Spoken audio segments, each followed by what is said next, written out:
Así es que tenemos que adaptarnos, es un tiempo singular. Quisiera que oráramos para que Dios pueda iluminarnos en esta mañana por lo que quiere que entendamos su palabra. Señor, queremos darte las gracias en esta mañana por el tiempo que nos permites ahora reunirnos. Gracias por la alegría de vernos, de poder estar juntos como comunidad. Te agradecemos porque tú has sostenido nuestra comunidad, la has bendecido, ¿verdad? Todos los beneficios de tu cuidado, de tu presencia. Y tú has estado en tiempos complejos, difíciles, de enfermedad, pero siempre has sido fiel con nosotros. Bendecimos, Señor, toda tu obra, toda tu bondad para con cada uno de nosotros. Gracias, Padre, en el nombre de Jesucristo oramos. Ahora esta palabra sea para nosotros de bendición. En el nombre de Jesús. Amén. Muy bien, vamos a reflexionar sobre Juan capítulo 21. Estaba pensando qué es lo que realmente nos preocupa en el futuro, hacia el futuro. Necesitamos tener asideros, puntos claves para poder cambiar lo que viene, lo que nos vamos a enfrentar. Estaba leyendo que durante la Segunda Guerra Mundial los pilotos y los navegantes de los aviones bombarderos tenían la gran labor de dirigir al piloto para explicarle en dónde estaban y a dónde estaban junto a dónde iban a llegar. Y había el navegante que era el que iba en la parte del avión viendo todo el terreno. Tenía dos maneras de saber exactamente hacia dónde iban y dónde estaban. Una de ellas era que el navegante sacara la cabeza por una ventana dentro del mismo avión y observara el terreno, el territorio, y luego al observar el terreno, el territorio, irse a un mapa y tratar de identificar lo que la persona había visto en el terreno. Este era un método bastante complejo porque ir volando a 2.000, 4.000 pies de altitud o kilómetros de altitud era bastante complejo y además era muy riesgoso sacar la cabeza bajo un bombardeo o cuando estaban disparando. Había una segunda forma de saber exactamente dónde estaba y era que el avión tenía una antena más enterrada en el sentido de señal y esa señal chocaba contra otro mástil de tierra y al chocar las dos señales hacían que el navegante hiciera un círculo en el mapa y donde las dos señales chocaban coincidían era el lugar donde ellos se dirigían, donde estaban, y este era un método más seguro para la forma de llegar a donde querían llegar. De esta manera pudieron hacer muchos objetivos y lograr muchas batallas, batallados, todos golpeaban en los lugares enemigos. Y es que la verdad es que es bastante difícil saber hacia dónde vamos y no estamos en lo que Dios quiere, si realmente Dios tenemos puntos y asideros para poder saber exactamente qué es lo que Dios quiere que hagamos. En el Evangelio de Juan, capítulo 21, dice el versículo 17, le dijo la tercera vez, Simón, hijo de Jonás, capítulo 21 de Juan, versículo 17, le dijo la tercera vez, Simón, hijo de Jonás, ¿me amas? Pedro se entristeció de que le dijese la tercera vez, me ama, y le respondió, Señor, tú lo sabes todo, tú sabes que te amo. Jesús le dijo, apacienta mis ovejas. Versículo 18 dice, de cierto te digo, cuando eras más joven, semillas que ibas a donde semillas, cuando ya seas viejo, te llevará a tus manos y te seguirá otro, y te llevará a donde no quieres. lo dijo dando a entender con qué muerte había de glorificar a Dios. Dicho esto, añadió: sígueme. Volviéndose Pedro, vio que le seguía el discípulo a quien amaba a Jesús, el mismo que en la cena se había recostado al lado de él y le había dicho: Señor, ¿quién es el que te ha de entregar? Cuando Pedro le vio, dijo a Jesús: Señor, ¿y qué de esto? Jesús le dijo: si quiero que él quede hasta que yo venga, que a ti, sígueme tú. Este dicho se extendió entonces entre los hermanos de que el discípulo no moriría. Pero Jesús no le dijo que no moriría, sino: si quiero que él quede hasta que yo venga, que a ti. Este es el discípulo que da testimonio de estas cosas y escribió estas cosas, y sabemos que su testimonio es verdadero. Y hay también otras muchas cosas que hizo Jesús, las cuales se escribieran una por una, mientras que ni aún en el mundo cabrían los libros que se habían escrito. Amén. Estaba pensando con respecto a la actitud, y en este pasaje Jesucristo le habla a Pedro acerca de Jesús.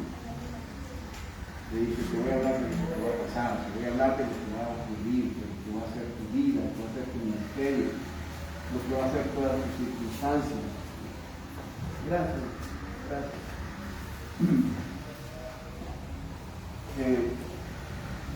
Y Jesús le va a hablar acerca de Pedro, sobre su futuro, en un contexto de dos puntos básicos. Uno, Pedro está lidiando aquí en este pasaje del capítulo 21 con su pasado. Él está pensando y investigando qué va a pasar conmigo después de la regada que acabo de hacer con Jesús, después de negarlo, después de todo lo que me ha pasado. Todavía sigue bien el ofrecimiento de Jesús de que yo seré parte del liderazgo. Entonces Pedro está lidiando con su pasado, pero también está lidiando con su presente. Su presente es que ahora él volvió a pescar, volvió a los lugares donde Dios lo había sacado y volvió a hacer lo que era antes, un pescador, y indudablemente no se siente muy a gusto porque no está donde Dios lo había llamado, y su vida está al nivel que Dios llamaba. Entonces Jesús usa dos cosas básicas para lidiar con el pasado, con el presente. Con el pasado, Jesús le dice a Pedro: Pedro, la regaste, pero tú estás perdonado. No te preocupes, es una persona perdonada. Todo lo que puedas haber hecho y todo lo que puedas haber equivocado y cosas, ya lo perdoné yo todo. Así es que eres una persona perdonada. Si quieres seguir viviendo en tu pasado, debes entender una cosa: ya te perdoné todo lo que has hecho, pasado, presente y futuro. Y eso como que le calmó el ánimo. O sea, luego, con su presente, Jesús le va a decir a Pedro: mira, debes entender que estás en un intermedio y no en una interrupción de tu vida. Muchas veces nosotros tenemos la tendencia a pensar que cuando estamos en una situación que ya no nos agrada ni nos gusta, estamos en un lugar donde no debemos, es decir, se interrumpió mi vida, se acabó. Pero Jesús le dice: no, es un intermedio. Yo no sé si ustedes saben lo que es un intermedio. El intermedio es aquellas grandes obras de teatro o algunas películas muy largas que lo que hacían era, estaban a mitad de la película y de repente se paraban y decían intermedio, y la gente se podía levantar, podía ir a hacer otras cosas, pero la función continuaba, solo que había un intermedio. Entonces Jesús dice a Pedro: no es una interrupción lo que te ha pasado, no interrumpí tu vida, no interrumpí todo lo que pasa, está en intermedio. La obra sigue, así es que no debes confundir el principio de algo con el fin de algo.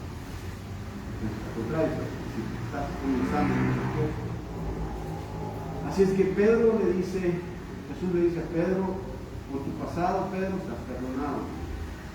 Con tu presente es un intermedio, no hay interrupción de todo lo que hemos hecho. Lo va a pasar, pero que ya pasó. Pero ahora te voy a hablar de futuro. Y eso es lo que Jesús le dice en estos últimos versículos a Pedro sobre su futuro. Ahora, hay una gran palabra que genera todo lo que desde el versículo 18 hasta el versículo 25. La palabra o idea que Jesús genera es Pedro, el futuro no va a ser el mismo. Ya no va a ser igual.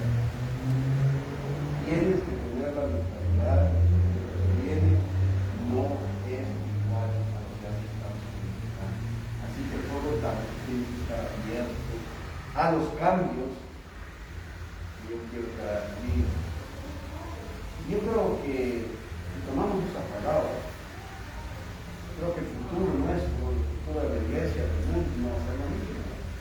Tenemos que entender lo que ya hemos visto otro tipo de cosas. Y entonces Juan relata todo lo que Jesús hace. Y hay 4 cosas interesantes con respecto a lo que Jesús dice con respecto a la futuro. La primera cosa que Jesús le dice a Pedro, a su futuro, le dice Pedro, tu futuro involucra, en primer lugar, limitaciones. Tienes que estar abierto a que las limitaciones son parte del proyecto futuro de Dios. Esto le dice el versículo 18. De cierto te digo, cuando eras más joven, tenías e ibas a donde querías, cuando ya seas viejo, te llevarás tus manos y te seguirá otro y te llevará a donde no quieras. Esta expresión es bien interesante, porque le dice a Pedro, la primera limitación que vas a tener es que ya no te vas a poder mover como antes. Ya se acabó el tiempo en que era el tipo de la película, que tú hacías decisiones, que te esperabas, se acabó. Hoy esa libertad que tenías se te va a ir disminuyendo. Y te digo por qué, dice Pedro. Porque ya va a estar bien, ¿no? O sea, simple y sencillamente. Si entras en la vejez, le dice Jesús a Pedro, vas a entender que esa vejez trae limitaciones. Y como limitaciones tienes que aprender al hecho de que antes ya no vas a ser y vas a ir a donde vos querés. Ahora, eso es bien iluminante, pero también es frustrante, ¿no? Porque todos nosotros nos gusta ser independientes. No nos gusta que nos tengan atados y que nos tengan con limitaciones. Planificamos y decimos, mañana voy a ir a tal lugar y voy a hacer esto y lo otro, y amanece con dolor de pierna y ya no se puede mover. Y entonces dicen, ¿por qué si yo tenía que hacer esto y lo otro? Las limitaciones van siendo parte del futuro. Y todos nosotros, querramos o no querramos, debemos entender una cosa: nos vamos haciendo bien. Por más que cremas que usemos, cirugías que nos pongamos, dietas que sigamos, la piel se arruga, todo se hace bien. La ley de la termodinámica dice que todos los procesos, en lugar de mejorarse, es mejor. Esa ley entró en el momento en que Dios le dijo a Adán: vas a volver a la tierra y vas a hacer polvo, vas a entrar en el proceso de Dios. Para cómo nosotros, fíjense que estaba leyendo un experto que habla acerca de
limitado al movimiento.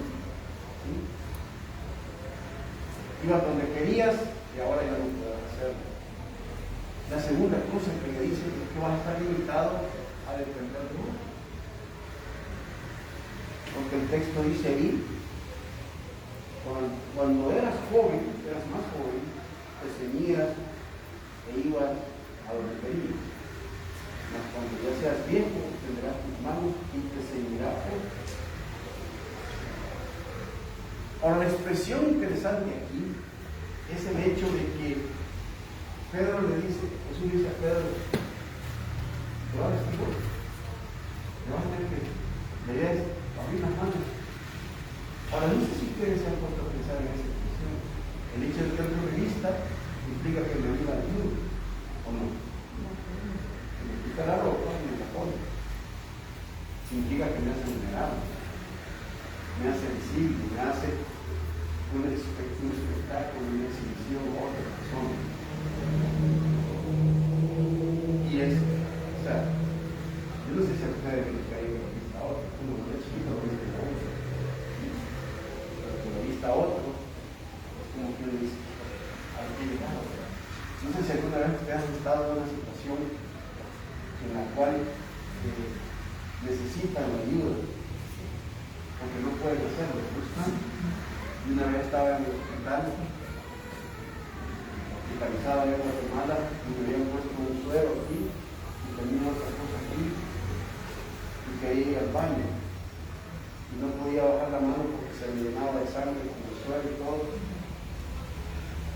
y el hecho de pensar que no estaba ninguno de mis familiares ni nada, sino que estaban las enfermeras, y un día en el baño, ¿qué será? Y así como pude me levanté con la mano aquí, con la otra aquí, y ya imagínense para ir al baño, ¿cómo iba a hacer? Uno tiene que topar, me siento feo, ¿no? El hecho de que el otro esté ahí viendo la privacidad que muchas veces perdemos. Ahora, tal vez si nosotros vemos esto como una experiencia frustrante, no nos gusta, pero Jesús le está diciendo a Pedro, eso te va a servir, Pedro. ¿Sabes por qué? Porque te va a hacer más sensible a mi propósito, te va a hacer más vulnerable, te va a hacer menos activo. Antes hacías todo lo que querías, pero las limitaciones que vienen son limitaciones de dónde vas, con quién estás. Y la tercera cosa es interesante porque dice, y te llevará a donde no quieres.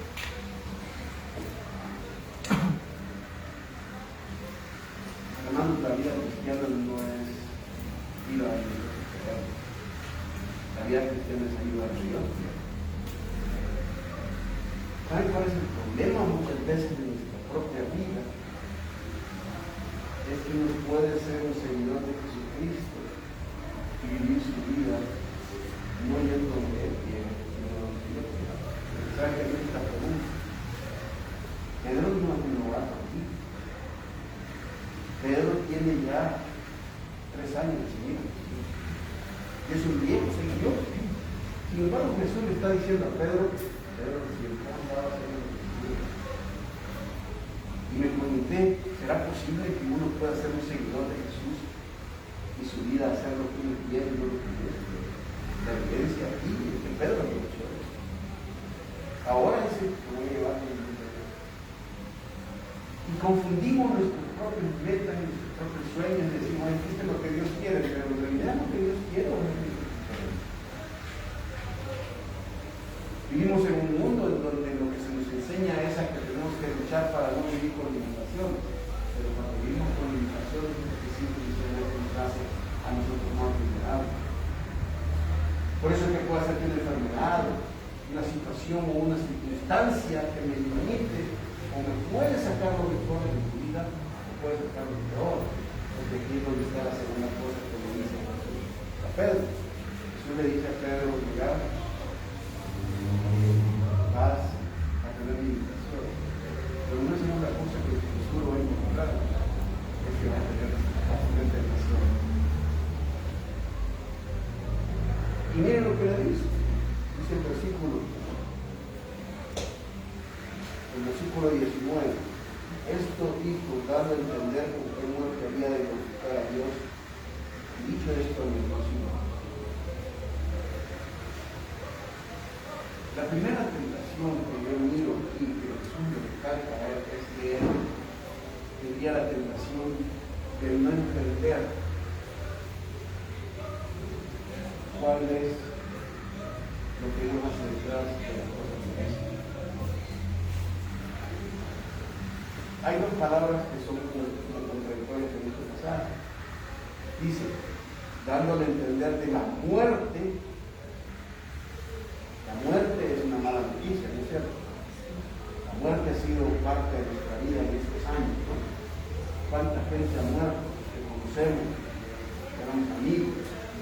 Yo, en los últimos meses, he visto morir a 3, 4, 5 pastores que eran amigos míos, antiguos compañeros de mi seminario, y de repente aparecen las noticias, fulano, ¿cómo está fulano? La muerte es mala noticia, ¿sí? Pero Jesús dice, en dar a entender la muerte que había de glorificar. Y la pregunta que uno se hace es, ¿cómo una palabra tan dura como la muerte puede traer gloria, puede traer buenas noticias, bendiciones? Es porque saben que Jesús le está diciendo, mirad,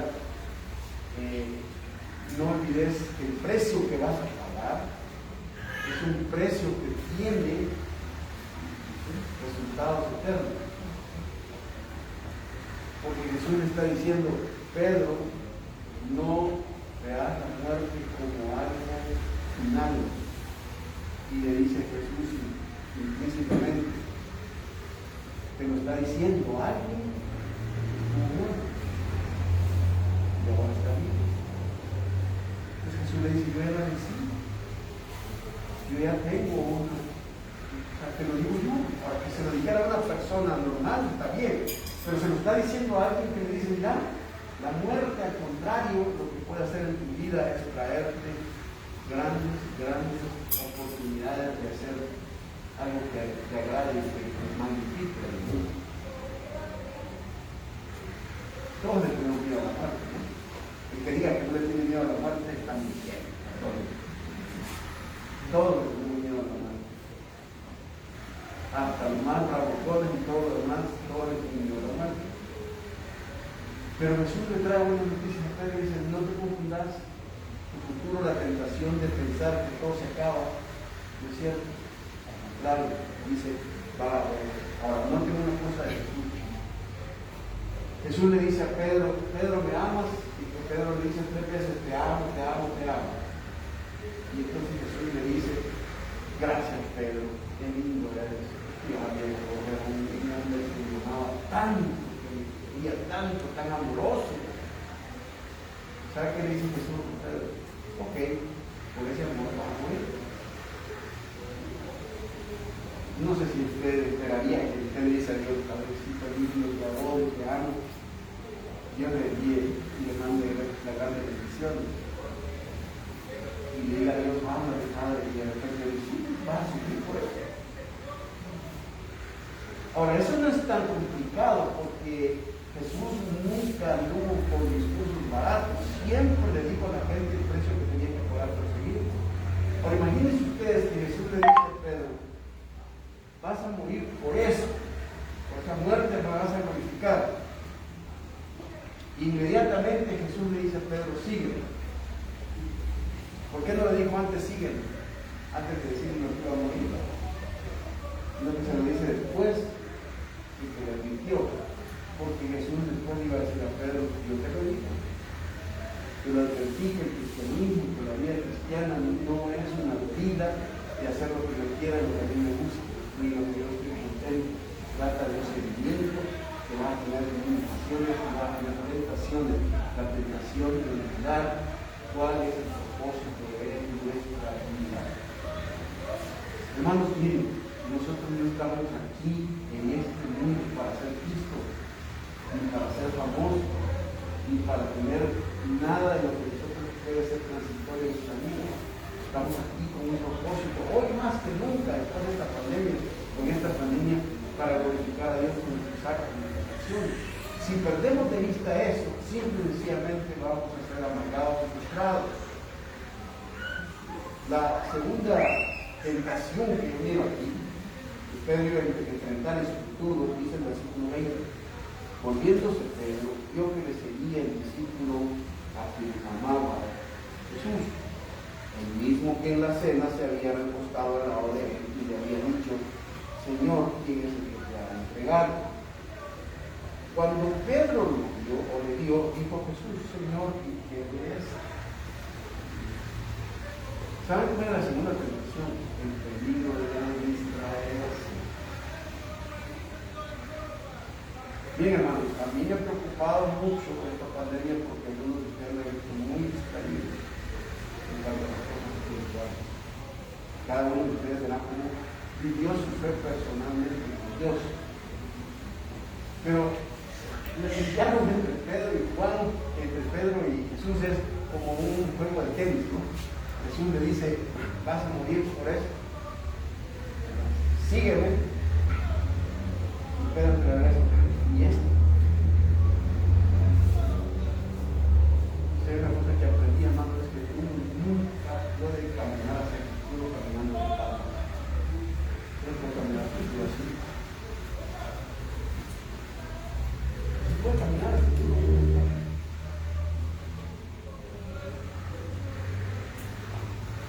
Él lo dice: ¿qué? ¿Cómo? Se distrajo. ¿Por qué se distrajo? Porque Jesús le dice: sígueme. ¿Sabe que más adelante le dice: sígueme tú? Ya no solo le agrada, a mí se agrega sígueme, sino que le dice: sígueme tú. ¿Saben cómo nos distraemos? Primero, cuando nos comparamos. Es decir, Juan, yo soy Pedro. Yo soy Pedro, yo voy a pasar por Juan. Y Juan dice: yo era fulano tal que resucitaba y hacía esto con Jesús. Y Pedro no era él, no era él. Pedro era Pedro.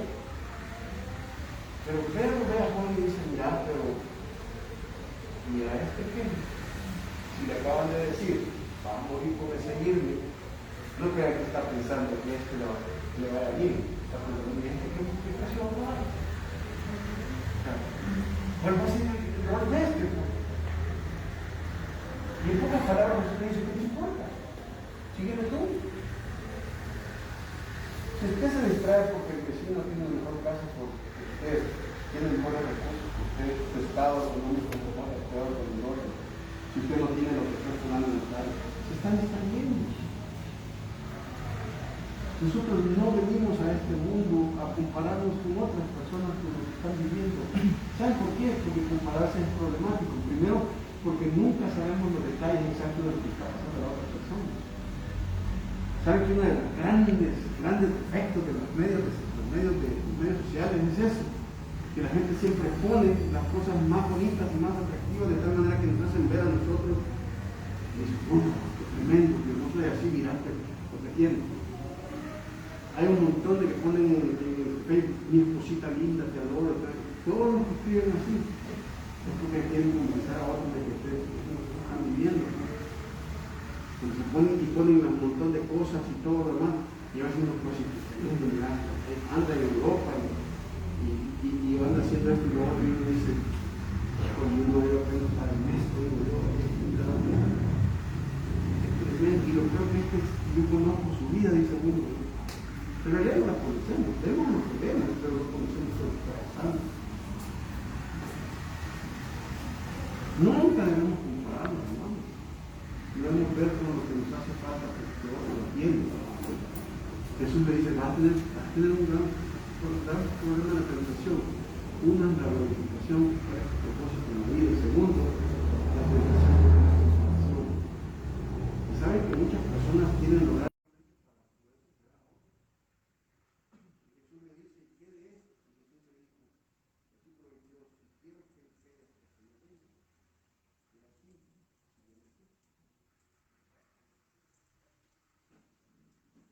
¿Saben que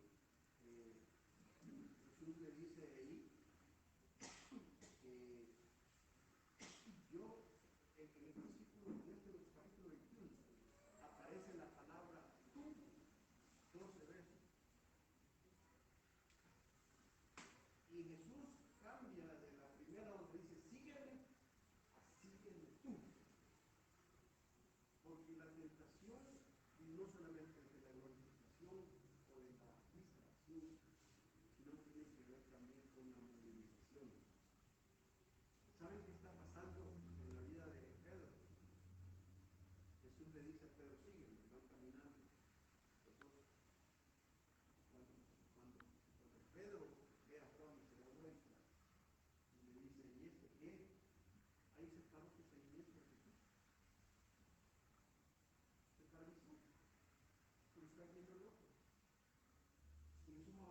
y ese perdón es esto. Y Jesús va para allá, y Jesús va para allá. Por eso es que Jesús dice, mira, dejar de estar caminando para allá y caminar para acá. Hermanos, cuando Dios nos habla a cada uno de nosotros, este mensaje es para sí, para cada uno, no para el otro. Jesús le dice, no, dejar lo que yo le estoy diciendo al otro, tomar lo que te estoy diciendo a ti, es para ti, es tú el que tienes que seguirme, sígueme tú.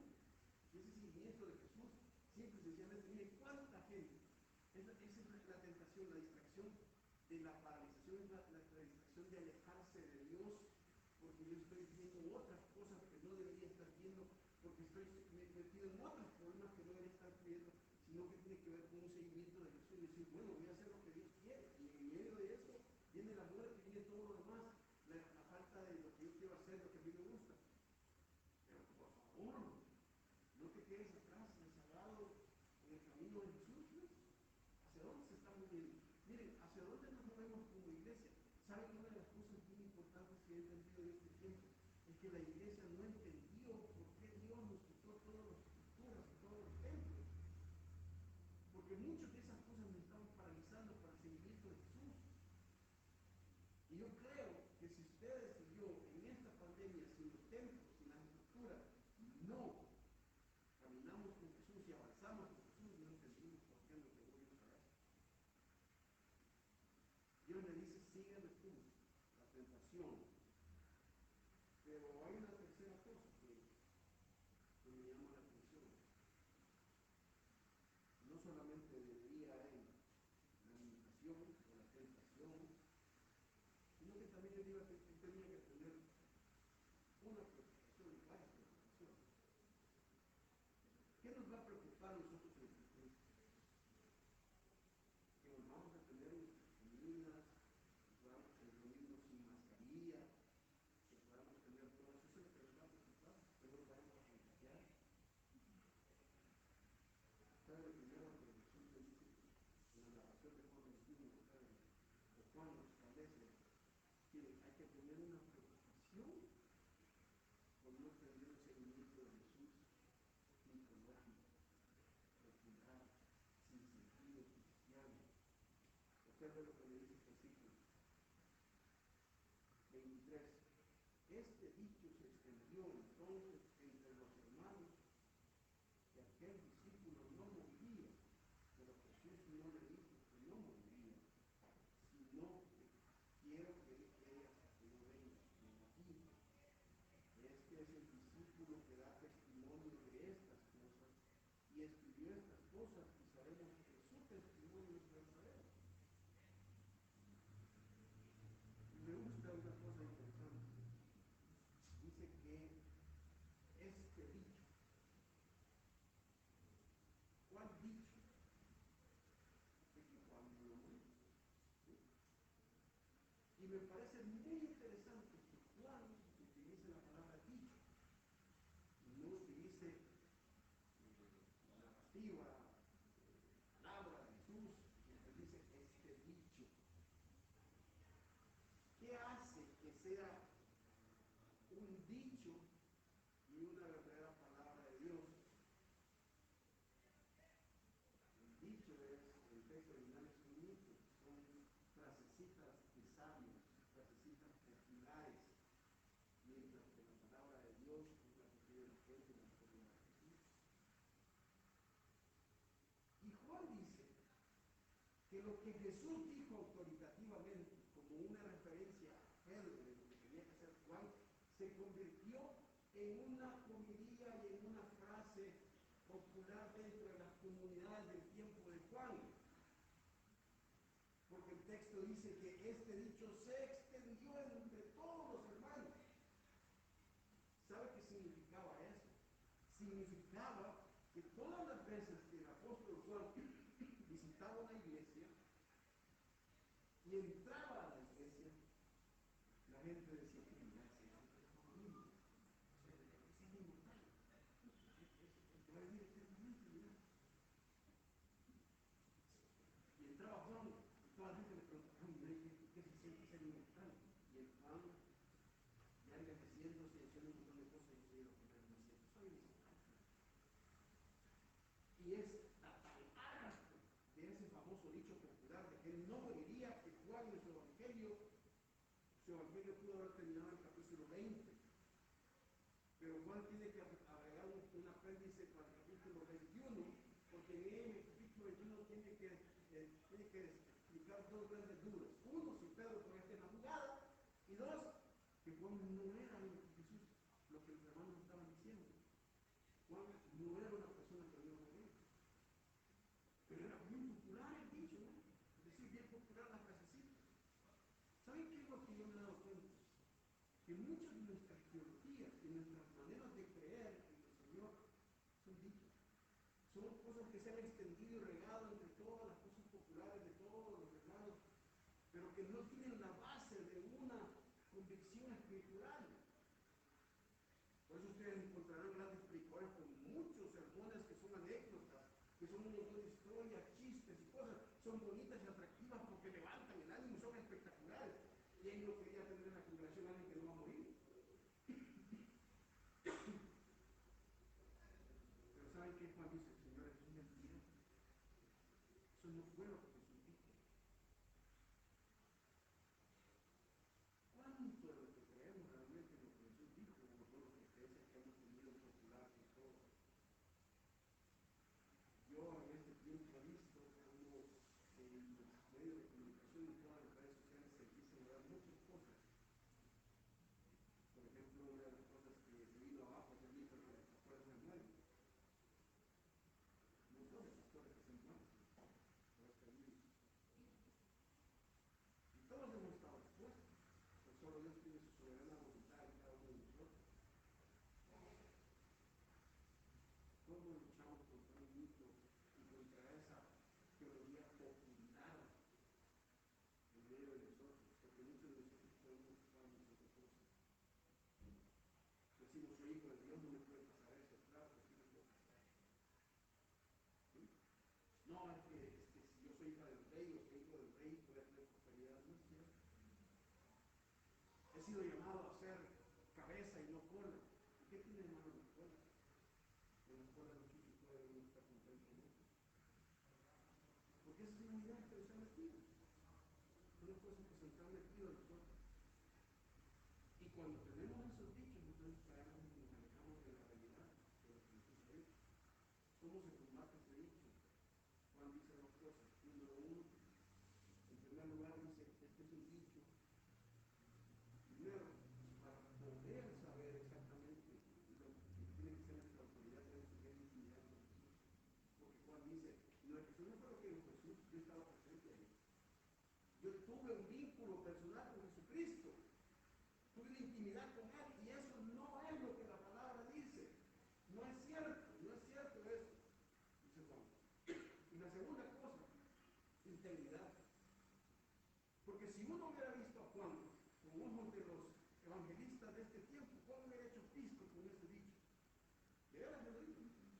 El cuate hubiera podido levantar plata y se puede haberse hecho famosísimo con el dicho porque él tenía esa carta de presentación de decir, yo soy invencible. Pero Juan dice, no, hay que tener integridad bíblica, hay que tener integridad con Jesús, pero tener integridad. Y dice, pero aquel dice, este es el discípulo que da testimonio de estas cosas y escribió estas cosas y sabemos que es su testimonio verdadero. Sabe que en lugar de utilizar la palabra que no iba a morir, Juan utiliza un término que dice testimonio. Lo que Juan les está diciendo a ellos es, señores, yo no soy un superhombre, soy un testigo. Y como testigo solo digo lo que he visto en Jesús. Eso nos ha llamado Dios a ser testigos. Y la última tiene que ver con la preocupación de una fe popular. La segunda tiene que ver con una fe casillada, una fe limitada. Observa lo que dice el versículo 24, 25. Y hay también otras muchas cosas que hizo Jesús, las cuales si se escribieran una por una, pienso que ni aún en el mundo cabían los libros que se habían de escribir. Amén. Cuando leía este versículo, me preguntaba cómo encaja esto dentro de lo que Jesús está diciendo. Y me puse a pensar una cosa, porque una cosa es la fe dicharachera, la fe que regamos entre las comunidades y que hablamos, esto es porque Dios dice esto, porque Dante que lo dijo, porque Joel Austin, porque Maldonado, porque Cashluna, esas frasecitas, esas historietas que nos cuentan. La otra es la fe que creemos que viene de los libros. Una fe en donde podemos enmarcar a Jesús dentro de un concepto de un libro. Miren, hermanos, es bueno leer los libros y es bueno hablar de los libros, pero los libros jamás pueden contener toda la grandiosidad de Jesús. Y eso nos trae a nosotros varias cosas. Uno, el hecho de ser tan arrogante que pensar que un credo doctrinal puede contener todo lo que Jesús es. El hecho de creer que tenemos toda la verdad, cuando el texto está diciendo que en los libros no cabe lo que Jesús hizo. Significa que toda teología, todo libro, todo contenido del libro humano no puede contener toda la verdad de Dios. Y hay muchas cosas que Dios ha hecho que no necesariamente están escritas, pero que es el mover de Dios. Ahora, aquí no estoy diciendo que hay otra revelación escrita, la autoridad de la palabra es la palabra. Pero lo que estoy diciendo es que hay cosas bien interesantes que Dios nos está mostrando.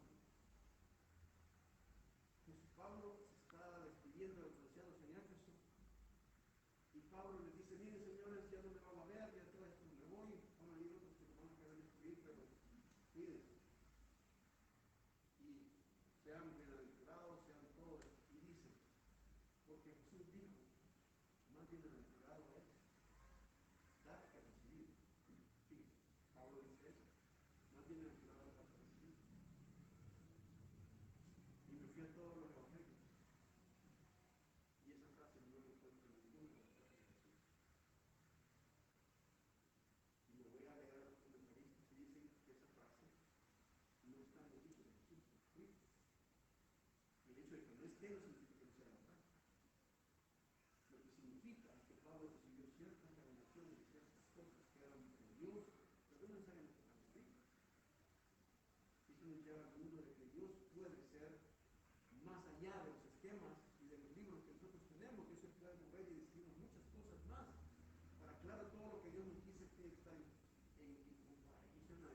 comparación con la palabra de Dios. Pero hermanos, tenemos un Dios que este pasaje dice que no nos contiene nuestros esquemas. Si usted cree que alguien lo tiene inventado, déjenme decirle que Juan dice: ninguno de los libros de este mundo tendría que comprender a Jesús. ¿Qué nos va a deparar el futuro como cristianos, como iglesia, como personas? Número uno, limitaciones. Vamos a vivir limitaciones. ¿No nos gusta? Claro que no, porque Pedro dice que no nos va a gustar lo que está pasando. Pero eso significa que no hacemos dependientes de Dios. Vamos a tener tentaciones. La tentación de distraernos, la tentación de alejarnos, la tentación de pararnos, a lo que hemos hablado por todo lo que está viviendo alrededor, pero también no para tentaciones.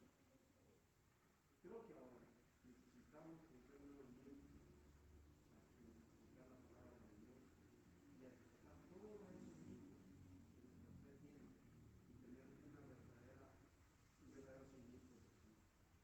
Creo que se trata para todos nosotros, hermanos. Y es algo que debemos tomarlo muy en cuenta a partir de este tiempo que viene por delante. Vamos a ver. Padre, gracias te damos en esta mañana por tu palabra. Ayúdanos a